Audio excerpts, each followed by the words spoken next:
tarde a todos. O evento já está se aproximando do final.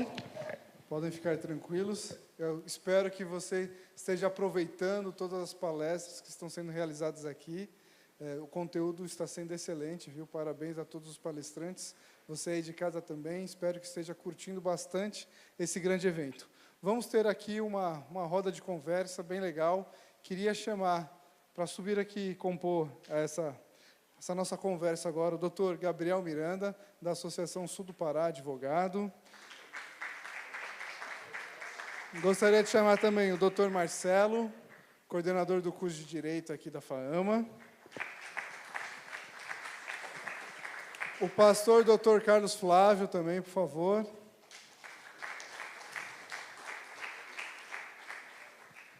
O pastor Guilherme está saindo, eu não avisei, mas eu queria dar um descanso de você não ter que traduzir e só falar em português. A gente queria ouvir você só na tecla SAP, sem precisar traduzir. Vamos lá. Podem sentar.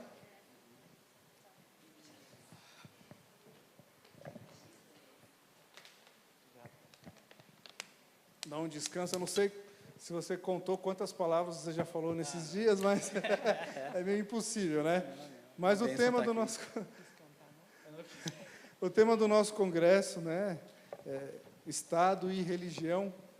E às vezes eu não sei vocês, mas eu tenho a impressão que o Estado enxerga às vezes a religião como inimigo.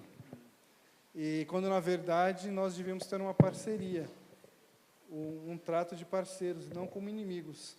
E isso dificulta o relacionamento entre Estado e igreja, que poderia ser bem mais benéfico para todos, porque dá a impressão que o Estado só pensa nas imunidades, o que ele deixa de arrecadar com as entidades religiosas, né? E, na verdade, esquece o que as entidades religiosas trazem ou contribuem para o Estado. E aí acho que essa parte eles não levam tanto em consideração assim. Mas vamos discorrer um pouco sobre isso aqui e começar com o pastor Guilherme. Na sua visão, Brasil, Estados Unidos, quais são, atualmente, os principais desafios da liberdade religiosa?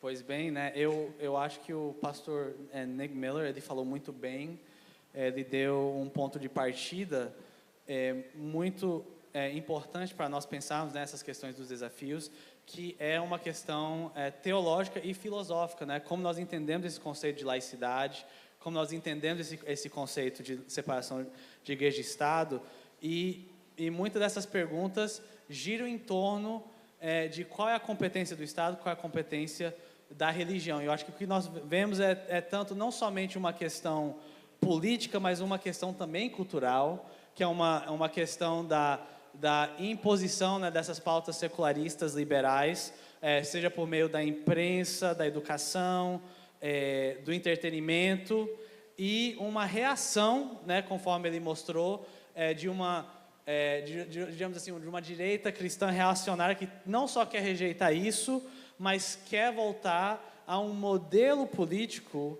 que é antiliberal, no sentido político da palavra liberal, que é protestante, e é uma restauração da cristandade, né? Então, assim, nos Estados Unidos, por exemplo, a gente tem um aumento, né, que é o que eu pesquiso, do integralismo católico que a gente teve aqui no Brasil na época dos anos 30 e 40, e hoje a gente está vendo esses movimentos nos Estados Unidos que realça e reforça o que o professor Nick Miller falou, que não é o Brasil que está ficando mais parecido com os Estados Unidos, mas os Estados Unidos que está ficando mais parecido com o Brasil e com a Europa em rejeição a esses princípios de liberdade religiosa, liberdade de consciência, separação de igreja e Estado, que nós vemos, né, seja no livro do Grande Conflito, que tem sua origem, né, desde a Reforma Protestante. Ok. Pastor Carlos Flávio, o senhor é um pesquisador e sempre está estudando, né? Apesar de pastor, também advogado. Na sua visão, na sua ótica, como os tribunais têm enfrentado quando o direito da liberdade religiosa se esbarra em outros direitos fundamentais? O que o senhor tem visto, como os tribunais têm se comportado? Bom, vou falar pela realidade do Brasil, né? O que a gente acompanha nos noticiários. Em linhas gerais, tem se buscado uma acomodação de direitos, porque a nossa Constituição, ela exige que todos os direitos nela consagrados sejam acomodados em caso de conflito. Então, tem havido, de maneira geral, essa é a tendência do judiciário brasileiro.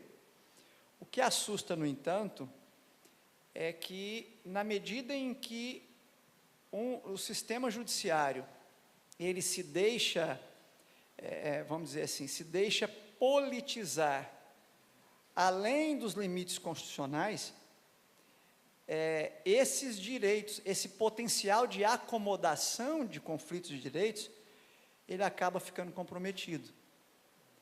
E aí tem-se a tendência, nós ainda não estamos enfrentando isso na religião, mas a continuar como estamos no Brasil, as dificuldades com os conflitos de liberdade de expressão, que hoje se manifestam no cenário político, econômico brasileiro, no cenário geopolítico brasileiro, isso vai se estender também para o aspecto religioso. E aí cabe uma discussão até que ponto alguns nichos da religiosidade são culpados disso. Mas, em linhas gerais, a gente percebe que o Poder Judiciário ainda tenta fazer uma acomodação quando há conflitos de direitos fundamentais. A liberdade de expressão, igual o senhor comentou há pouco, no Brasil hoje está numa linha muito tênue, né? E com o advento da tecnologia, hoje todo culto é filmado. Quando não é filmado pela própria igreja, os membros estão filmando e postando.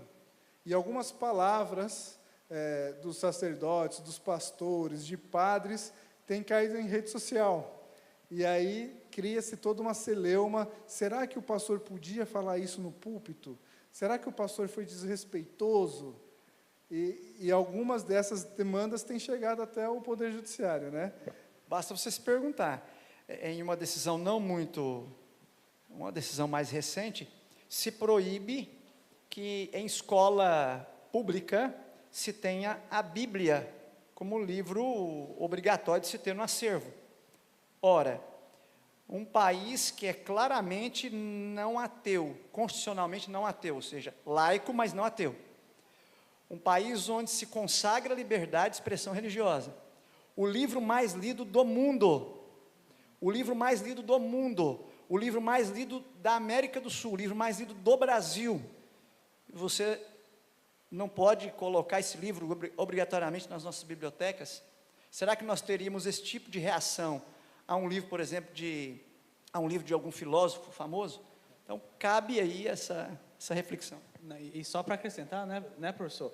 Talvez os advogados podem falar mais. Ter um texto religioso ou falar sobre uma religião não viola a separação de igreja e Estado. É o proselitismo e a promoção da religião que viola isso, né, de acordo com a legislação e os tratados, etc.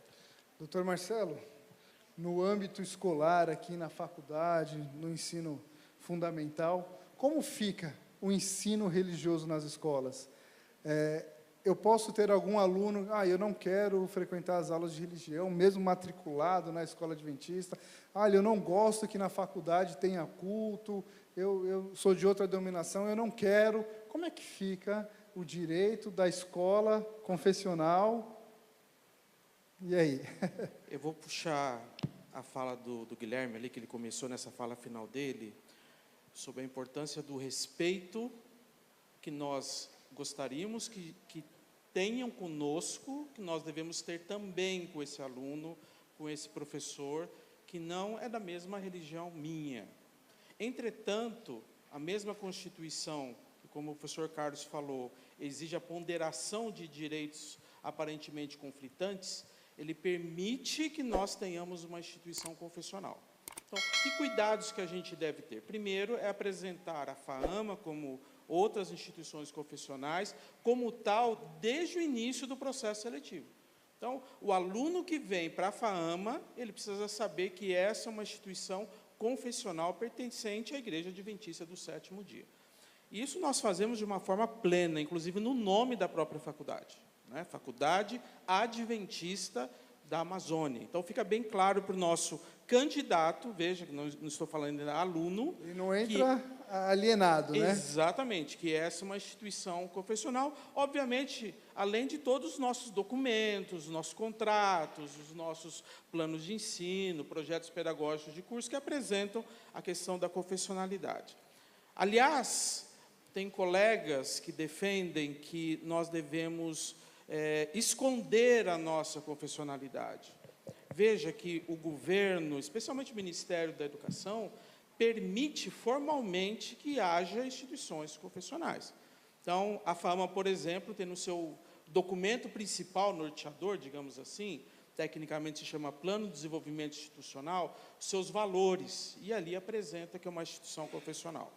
Então, o primeiro cuidado é apresentar esse perfil da instituição enquanto confessional.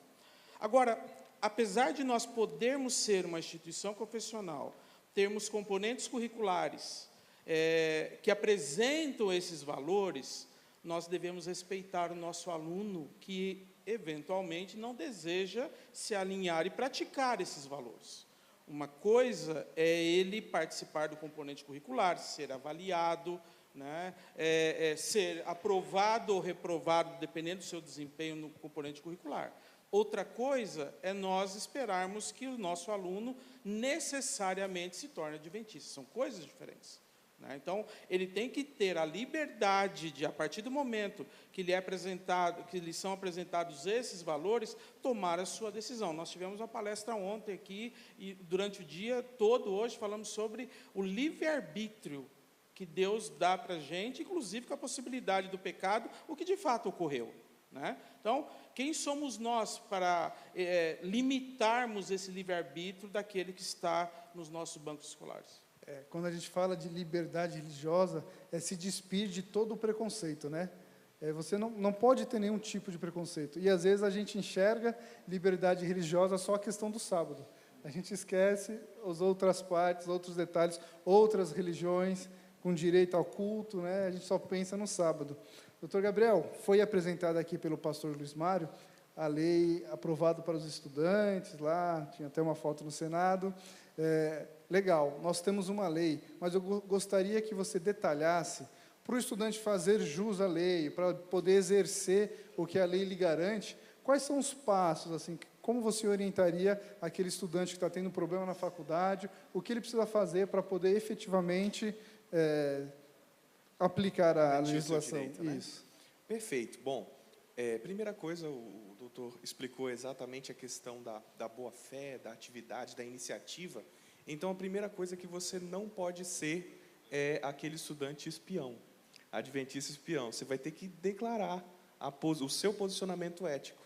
Então, você precisa requerer a sua instituição, igreja, a declaração e requerimento do seu pastor assinado, demonstrando que você é adventista do sétimo dia, demonstrando os preceitos e princípios que você possui, para que o seu direito seja reconhecido. Só que é importante também, por exemplo, trazendo um pouco para o concurso público, caso os colegas também queiram buscar essa etapa, no concurso público, na hora da inscrição, você já precisa declarar que é sabatista. Importante que, se você não declarar nesse momento, o seu direito à oposição posterior, ela se encerra. Então, desde o início, você já precisa deixar claro quem você é, para que o seu direito seja garantido. Então, através desse documento, você consegue requerer o pedido. Através do departamento, em cada campo onde você estiver, também tem um advogado que pode assinar conjuntamente ao termo em caso da primeira recusa. E importante, guardar os protocolos.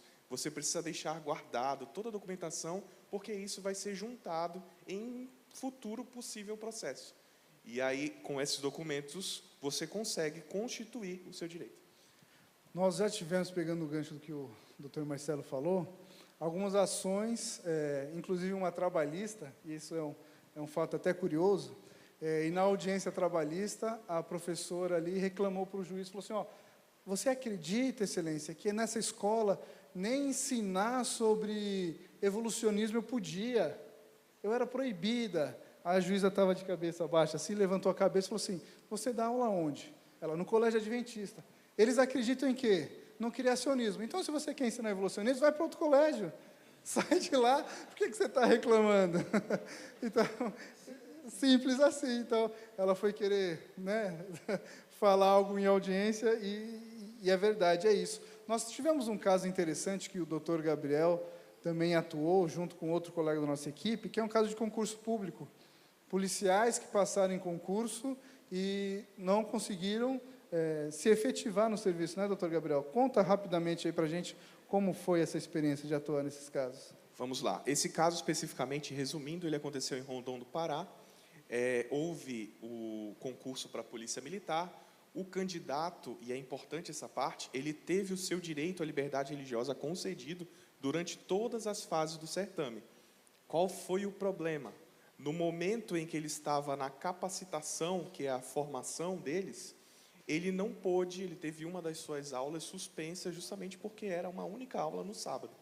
E aí ele, como já tinha feito o pedido prévio, já tinha sido deferido o seu pedido para o momento alternativo, ele conseguiu juntar documentações demonstrando que, pelo princípio da boa-fé, ele estava apto para todas as atividades. Só que é importante, o juiz ele colocou como necessidade, por exemplo, daquele caso, a apresentação do requerimento assinado pelo pastor. Por isso que a gente fala que é tão importante e é fundamental que você não esqueça, porque sem essa documentação você não consegue seu direito ser constituído. Pastor Carlos, na sua opinião, qual deve ser o papel das instituições de ensino, das entidades religiosas, na atuação do empenho na defesa da liberdade religiosa? Você acha que hoje, no Brasil, tem se adotado uma postura enfática de lutar, ou a gente ainda está acomodado, porque ainda estamos vivendo momentos de paz, não estamos passando por tanta perseguição? Como o senhor acredita que devemos nos posicionar atualmente? Não é uma pergunta fácil, eu sei. O senhor já complexa, me olhou assim. né? É complexa a questão, mas eu penso que nós já crescemos muito como organização nesse aspecto. E a amostra disso foi dada para nós pelo pastor Luiz Mário. Quando a gente analisa tudo que foi apresentado aqui, como organização nós já crescemos muito, com os forlis, com os setores jurídicos das instituições funcionando ativamente, funcionando preventivamente, né?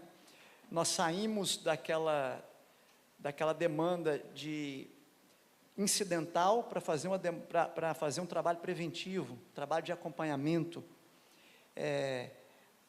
Há um bom tempo atrás, no milênio passado, eu me lembro das muitas lutas que travavam lá com as famosas cautelares inominadas com pedido de liminar, os mandatos de segurança com pedido de liminar, né? Ficar ali conjecturando se cabia uma DPF, enfim, não era simples a questão, porque naquela época funcionávamos a toque de demanda. Hoje não, hoje nós temos manual, hoje nós temos os forlis, os departamentos jurídicos dos campos, das instituições. Então nós crescemos muito. O que eu acho que nós precisamos ainda é investir mais na orientação junto às igrejas, fazer isso que nós já fazemos, mas investir ainda mais. E foi muito bem colocado aqui, o nosso termômetro já está crescendo, com mais fóruns, com mais orientações, com mais comitês locais para orientar o nosso povo, porque nós ainda temos uma visibilidade relativa aí na sociedade em relação às peculiaridades da nossa crença. Então, há muitos juízes que, quando olham para o fenômeno da guarda do sábado, por exemplo, para dizer um deles, ainda tem relativo grau de desconhecimento. Há juízes que ainda falam, ainda brinca, dizem, olha, juízes, membros do Ministério Público ainda brinca, olha, mas o seu pastor não deixa você, né, o seu pastor não permite você fazer isso no sábado. Então, nós precisamos ainda continuar crescendo na orientação. E eu acho que isso é possível, meus amigos, quando nós nos empenhamos mais no testemunho. Nós precisamos testemunhar mais da nossa fé. Aqui entra o viés missionário, o viés escatológico da liberdade religiosa. Na medida em que nós pregamos a palavra de Deus, na medida em que nós nos apresentamos como um povo peculiar, um povo que tem uma mensagem para o nosso tempo, mas que é respeitoso, mas que tem uma mensagem a comunicar, isso abre, por incrível que pareça, isso abre portas, isso abre caminhos. E é claro que nós vamos ter um obstáculo ou outro, mas Deus nos dará sabedoria para lidar com esses obstáculos, de maneira a cumprir aquilo para o qual Ele nos chamou, e ao mesmo tempo ir abrindo caminhos para aqueles que vêm depois de nós. Excelente. Pastor Guilherme, na sua visão, você está há quantos anos fora do Brasil? 12. 12 anos. Na sua visão, o que você pode falar, pode trazer de experiência de fora para o Brasil, que você acha que seria legal implementar aqui, que daria certo? O que você acha que a gente pode fazer para melhorar? Obrigado, né? Eu acho que essa é uma pergunta, assim, fantástica. Assim, primeiro tem diferenças, né? Então, eu acho que a primeira coisa é não importar um problema que não tentar importar uma solução para um problema americano, que é americano, para um problema brasileiro, né? Mas há pontos, sim, de semelhança, né? Que eu, na minha humilde opinião, né? Eu acho que existem. E, assim, se eu pudesse dar um conselho, né, não solicitado, né, ou um apelo, né, falando como assim um irmão leigo agora, a vocês, né, que é departamental de liberdade religiosa, veja a liberdade religiosa assim da maneira mais holística possível, né? O campo jurídico é um campo que nós precisamos vencer, né, e a gente jamais vai largar isso. O campo, digamos assim, de relações públicas com político é um outro campo. Agora pensa também as corporações, né? Pensa assim, como é que nós podemos envolver membros, né, leigos nas empresas para promover esses princípios de liberdade religiosa? Como é que nós podemos envolver nossos jovens? Talvez você tenha um jovem que é muito criativo, que é muito artístico, na promoção, influenciar a cultura, né, com os valores do grande conflito de liberdade religiosa, né? Porque a gente não tem uma série na Netflix do grande conflito, entendeu? Então, assim, são todas, eu acho que ideias, né? A gente pode pensar um pouco mais como o trabalho da liberdade religiosa, não somente como um trabalho governamental, porque quando é governo é porque a situação já ficou feia, né? Aí você tem que chamar o advogado. Mas também, assim, um trabalho também preemptivo de já começar nas bases, né? E ter um impacto maior social na sociedade. Por que eu digo isso, né? Voltando à sua pergunta, da minha experiência nos Estados Unidos, muito desses movimentos que vocês viram aqui nessa conferência, a gente falou sobre nacionalismo cristão, a gente falou sobre a esquerda liberal, elas começaram na cultura, elas começaram no meio do entretenimento, né? Tem um ditado que diz que a política está a corrente abaixo da cultura.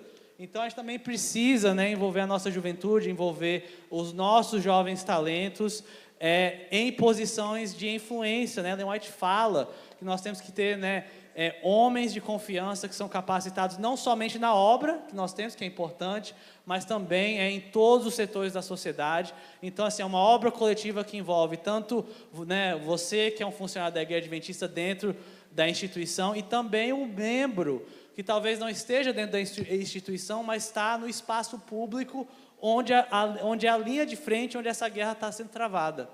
Excelente. Doutor Marcelo, eu não estudei em uma faculdade confessional, eu não tive direito à liberdade religiosa como grade. Como é que está aqui no curso da FAAMA? Como que estão preparando esses jovens que procuram a FAAMA? Como é tratado esse assunto na academia? Doutor Leandro, nós temos uma oportunidade riquíssima, enquanto curso de Direito, de contribuir nesse tema de liberdade religiosa. Eu vou destacar duas oportunidades. A primeira em relação aos nossos alunos. formar nosso aluno na consciência de que ele é possuidor, detentor de direitos, incluindo esse, né, da liberdade religiosa, da expressão, do culto, mas que ele também deve respeitar o direito do outro. Então, o direito à liberdade religiosa é um direito de mão dupla, né? E a gente viu desde ontem à noite aqui exatamente esses dois vieses, né? Saber o limite de atuação enquanto líderes de igreja, enquanto instituição, até onde nós devemos ir ou não, e enquanto indivíduos, onde nós devemos ir ou não, né? Então, essa é uma oportunidade muito rica. Nós temos conteúdos que trabalham esse tema, nós temos componentes curriculares, além dos eventos como esse, que teremos vários com oportunidade de participação, e nós temos alunos participando presencialmente, inclusive já recebi recados aqui de alunos aqui pelas redes sociais que estão participando. Essa é uma oportunidade muito rica dessa consciência do nosso aluno. Eu entendo também que, enquanto curso de Direito, nós temos o privilégio de participar de fóruns que discutem a liberdade religiosa. Por exemplo, as comissões de liberdade religiosa da nossa Ordem dos Advogados do Brasil, né?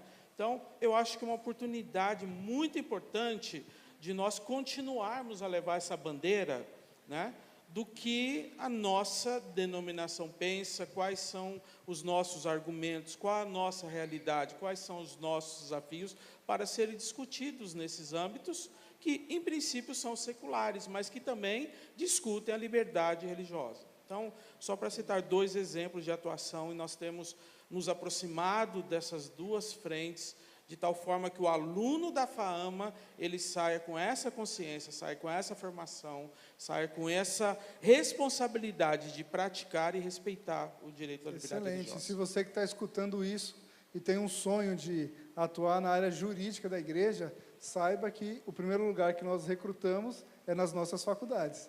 Então, na nossa equipe hoje aqui da União Norte, nós temos 4 advogados, dos 7, 4 se formaram em faculdades institucionais, faculdades adventistas. Então, se você tem um sonho de trabalhar para a igreja, venha para a FAAMA, faça o curso de Direito da FAAMA e depois a gente conversa. Doutor Gabriel. Matrículas abertas. Ó, depois eu quero minha comissão. Doutor Gabriel, o doutor Marcelo falou da OAB, de comissões, o senhor já participou. Conta para a gente um pouco da sua experiência atuando nas comissões de liberdade religiosa perante a OAB. Vamos lá. A minha portaria ainda está ativa, né? Então faço parte da Comissão de Liberdade Religiosa da UAB Pará. Tivemos uma reunião esse mês em relação a isso. Importante deixar claro que essa comissão ela não só aceita somente advogados. O próprio acadêmico de direito, estagiário, que ele gostaria de entender um pouco mais, ser um amigo dentro desse trabalho, a comissão chama COLIRE, Comissão de Liberdade Religiosa da UAB Pará. E a equipe está disposta, aberta a qualquer pessoa que queira ajudar nesse segmento. No estado do Pará, nós temos muitas demandas em relação à religiosidade de matriz africana, que é um caminho que a gente não está habitualmente acostumado a enfrentar.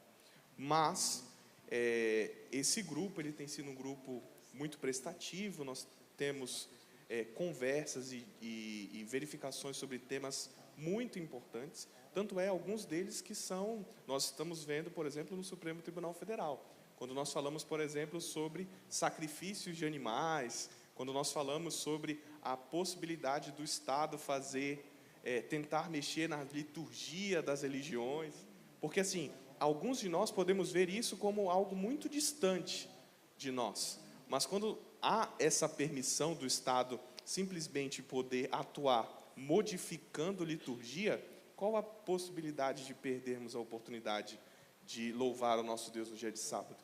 Então, o caminho de estar frente a esse grupo é manter-se sempre vigilante. Esse é o contexto. Realmente é importante a gente ocupar esses cargos ou participar dessas comissões, né? Deram um tempo aqui para a gente, e aí colocar pastores e advogados com o microfone na mão é complicado. Mas, primeiramente, a gente gosta de falar que a gente gosta de cumprir as regras, né? Regras. E a gente faz tudo para ficar dentro da norma.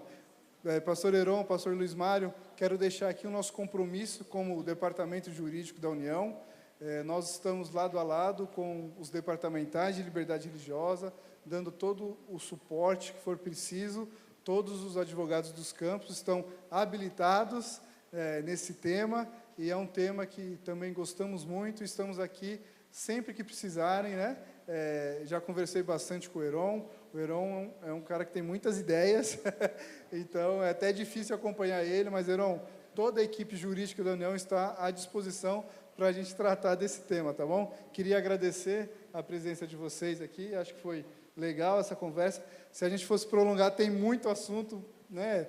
Assim, e é longe ainda, mas para respeitar e falar que advogado e pastor respeita o horário, respeita o limite, a gente vai acabar até faltando 1 minuto do nosso tempo, mas para acabar com esse estigma que a gente fala muito, tá bom? Pessoal, muito obrigado, e obrigado pela atenção de vocês também.